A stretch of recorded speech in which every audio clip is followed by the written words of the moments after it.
5절 말씀에 예수께서 눈을 들어 큰 무리가 자기에게로 오는 것을 보시고 유월절과 겹친 것도 있고 또 예수님께서 병자들에게 행하시는 표적이 많이 나타나 있을 때이기도 했고 그래서 뒤에 5,000명이라는 숫자를 고려하면은 이례적으로 많은 숫자죠. 한 2만 명 정도 그렇게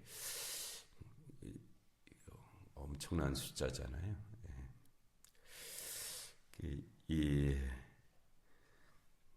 빌립에게 이르시되 우리가 어디에서 떡을 사서 이 사람들을 먹이겠느냐라고 이제 물으셨어요. 이렇게 말씀하시면 친히 어떻게 하실지를 아시고 빌립을 시험하고자 하심이라. 왜 그 예수님의 제자 중에 빌립에게 물으셨을까? 이제 그런 생각도 들잖아요. 근데 그 1장 요한복음 1장에 보면 빌립이 베세다 사람이라는 말씀이 있어요. 베세다. 안드레 베드로도 베세다 사람이었었다. 빌립도 베세다 사람이었다. 근데 지금 이 오병이어의 역사가 있는 이곳이 베세다거든요. 베세다. 앞에 베스는 이제 집이라는 뜻이고 세다는 수렵하는 자, 잡는 자, 그런 뜻인. 그래서 이제 그냥 그 당시에 이제 물고기를 잡는 집, 어부의 집, 이렇게 그런 의미를 갖고 있는 곳이 이제 베세다입니다. 아마 그쪽 마을 사람들, 갈릴리 주변이니까 다 갈릴리에서 이제 물고기를 잡아서 사는 그런 일을 하는 사람들이었을 터인데, 그래서 그쪽 지역을 마을 이름이 베세다라고 그렇게 되어 있고요. 어부의 집, 그런 뜻을 가지고 있는 곳인데, 바로 이제 그 빌립이 베세다 사람이었기 때문에 이제 그 마을 사람이니까 좀 더 이제 잘 알잖아요. 사정을 잘 알아서 우리가 어디서 떡을 사서 이 사람들을 먹이겠느냐? 네가 이 마을 사람이니까 잘 알지 않느냐? 이제 그렇게 물으신 거죠. 그래서 이렇게 말씀하시면 친히 어떻게 하실지를 아시고 빌립을 시험하고자 하심이라. 예수님에게는 이제 생각이 있으셨던 거죠. 이 일을 이제 이렇게 해야 되겠다고 하는 그런 계획이 있으신 일인데, 근데 그 일을 통해서 빌립을 시험하고자 하시는데 빌립뿐만 아니라 이제 빌립과 같이 생각하고 있는 제자들을 시험하고자 하심이라 하신 뜻인데요. 페라이조라고 하는 이 시험은 우리가 안 좋은 의미에서의 시험이 이제 유혹 그런 의미의 시험이 있죠.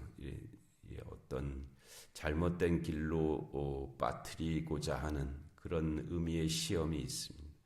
우리가 시험 받는다고 할 때 그런 의미를 사용하는 시험이에요. 시험이 종종 찾아옵니다. 에덴 동산에서 그 아담과 하와에게 선악과가 시험이 돼 있었잖아요. 보암직도 하고 먹음직도 하고 지혜롭게 할 만큼 탐스러운 나무로 그렇게 그런 시험.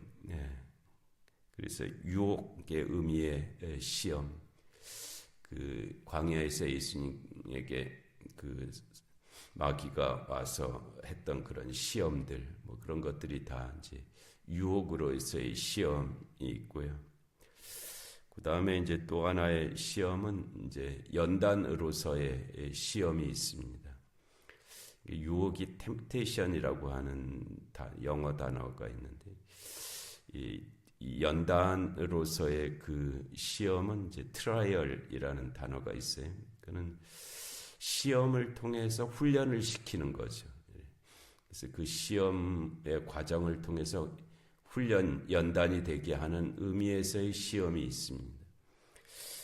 지금 이 빌립에게 말씀하신 그 빌립을 시험하고자 한 제자들을 시험하고자 하신 이 시험은 그런 연단으로서의 시험이죠. 그래서 연단을 받게 되 훈련을 받게 되면 이제 그만한 그 능력치가 배양이 되잖아요. 그래서 뭐 운동장을 50바퀴를 뛰게 한다. 그것도 하나의 시험인데, 그러나 그걸 잘 뛰는 과정을 통해서 그만큼 이제 힘이 축적이 되는, 훈련이 되는 그런 의미의 이제 시험이 있고요. 그리고 또 마지막에 시험은 이제 테스트라고 하는 시험인데요. 그거는 이제 자격을 주기 위한 그런 시험입니다. 그러니까 그 시험에 통과하면 자격이 부여되죠. 사법고시 시험 보는 거잖아요. 근데 그걸 잘 통과를 하면 그 이제 사법에 관한 일을 할 수 있는 자격이 부여되잖아요. 그와 같은 의미의 이제 시험이 있죠. 그래서 여기서는 이제 이 유혹하는 시험은 물론 아니고요. 그런 연단이나 또는 제자로서의 어떤 그 자격이 부여되는 의미에 해당하는 그런 시험하고자 하심이라 이제 그런 뜻으로 하신 말씀이죠. 그래서 우리에게 그러나 이 시험이 이렇게 따로 분리돼서 작용하지는 않고요. 세 개가 다 합쳐져서 다가오죠. 결과적으로 그렇게 되는 거지. 우리에게 다가올 때는 유혹의 요소도 그 안에 포함되어 있고요. 연단의 요소도 포함되어 있고 자격이 부여되는 요소도 포함되어 있습니다. 그래서 시험을 잘 봐야죠. 시험이 올 때마다 낙제받으면 안 되잖아요. 그리고 시험이 이제 과목이 하나만 있을 수도 있지만은 뭐 5-6개가 시험 과목일 때도 있잖아요. 5-6개 시험 과목인데 다른 것들은 다 뭐 60점, 70점, 80점, 뭐 90점 이렇게 받아서 통과가 되는데 유독 어느 한 과목이 점수가 예를 들어서 뭐 40점 밑에다. 그럼 이거 과락이거든요. 과락이 생기면은 나머지 시험을 다 잘 봐도 그 시험 전체를 통과하지 못하는 것이 됩니다. 일반적으로 그렇게 돼 있어요. 그래서 우리에게 그런 면들이 있습니다. 다른 것들은 다 잘해요. 뭐 하여튼 이런저런 우리 신앙에 있어서 이런저런 요소들에 의해서 이것도 뭐 통과할 만하고 이것도 점수를 줄 만하고 이것도 그렇게 여김을 받을 만하고 그렇게 다 되는데 유독 어느 한 부분 그 부분은 계속 과락이 나는 거예요. 계속 과락이 나갖고 이게 통과가 안 되는 거예요. 그 부분이 40점을 넘어야 그 시험을 통과할 수가 있는데 그 부분에서는 계속 과락이 나갖고 이게 이 자격이 주어지지 못하는 통과되지 못하는 그런 부분들이 이게 실제적이거든요. 다 뭐 문제가 돼서 통과가 안 되는 것이 아니라 어느 결정적인 어느 부분이 과락이 나면은 통과가 되지 못하는 그런 것이 또 시험이기도 합니다. 그래서 우리가 시험을 잘 치러내야 되고요. 또 시험이 올 때 부정적으로만 생각하지 말고 시험을 통해서 나한테 연단을 주시고 또 자격을 주시려고 한다 하는 그런 믿음도 가지고 있어야 되고요. 또 그 과정에서 어느 부분이 나한테 이 과락이 나는 부분이 있나 그런 거 좀 잘 살피고 다른 것에 우선해서 그 부분을 더 보강을 해서 통과할 수 있도록 이제 그렇게 해야 될 필요가 있습니다. 빌립을 그렇게 시험하고자 하셨는데 빌립이 대답하되 각 사람으로 조금씩 받게 할지라도 200데나리온의 떡이 부족하리이다. 뭐 빌립이 정확하게 계산해서 한 말은 아닐 겁니다. 그냥 생각나는 대로 어림잡아서 한 말인데 이 데나리온이 하루 품값이거든요. 요즘 그 품값 그 일하시는 분들 이렇게 얘기해 보니까 그 기술자들은 한 30만 원 정도 받는 것 같고요. 하루 품값이. 그냥 아무 기술 없는 사람은 한 20만 원 정도 받는 것 같고 그렇더라고요. 이 200데나리온은 그렇게 계산하면은 아무 기술 없는 사람도 20만 원을 받는다라면 200데나리온은 한 4천만 원 되는 돈입니다. 작은 돈은 아니죠. 하루 이제 식사하는 비용으로서 4천만 원 정도가 필요할 것 같습니다. 그 정도 되겠죠. 그리고 그렇게 많은 사람들이 모였으니까 그 정도는 있어야 될 것 같습니다. 이제 그렇게 대답한 거예요. 제자 중 하나 곧 시몬 베드로의 형제 안드레가 예수께 여짜오되 여기 한 아이가 있어 보리떡 5개와 물고기 2마리를 가지고 있나이다. 그러나 그것이 이 많은 사람들에게 얼마나 되겠사옵나이까. 근데 이 빌립만 베세다 사람이 아니라 베드로와 안드레도 베세다 사람이었다라고 요한복음 1장에 기록이 되어 있잖아요. 나다나엘도 이제 그쪽 사람이고, 그래서 아마도 이제 한 아이가 안드레에게 물고기 2마리하고 보리떡 5개를 가지고 왔다라고 되어 있는데, 안드레하고 아는 아이일 가능성도 있을 것 같아요. 그 동네 사람이니까 이 안드레하고 아는 아이이기 때문에 그렇게 됐을 가능성도 있고요. 또 아이가 이제 예수님하고 빌립이 또 이렇게 제자들이 하는 말을 가까이서 들었으니까 갖고 나왔을 거 아니에요. 아무 말도 안 들었는데 그렇게 이 보리떡 자기 이제 점심이죠. 하여튼 음식을 갖고 있는 도시락을 이 아이가 갖고 나올 이는 없죠. 예수님과 제자들의 말을 들었기 때문에 이 아이가 그렇게 이제 가지고 나올 수가 있었죠. 그래서 하여튼 우리가 예수님과 그 제자들의 대화를 아이가 가까이 있었기 때문에 들었잖아요. 멀리 있었으면, 저 뒤에 있었으면 그 소리가 안 들렸을 터인데, 그래서 예수님의 말씀이 있는 곳에 가까이 있는 것이 중요하다. 그 의미가 있다. 예수님의 말씀과 멀리 떨어져 갖고서는 있으면 이 소리가 안 들렸을 터인데, 그 예수님과 제자들의 말에 가까이 있어서 그 소리를 들었기 때문에, 하여튼 여기에 이 아이의 이름은 없지만 복 있는 아이잖아요. 사복음서에 다 이 아이가 기록이 되어 있고요.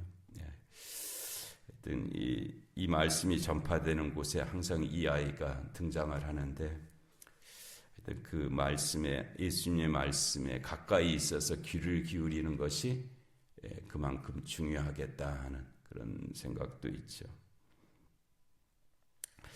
그리고 이제 이 말씀을 이제 말하는 이들 중에 이제 이 아이에게만 물고기 2마리, 보리떡 5개가 있었겠느냐?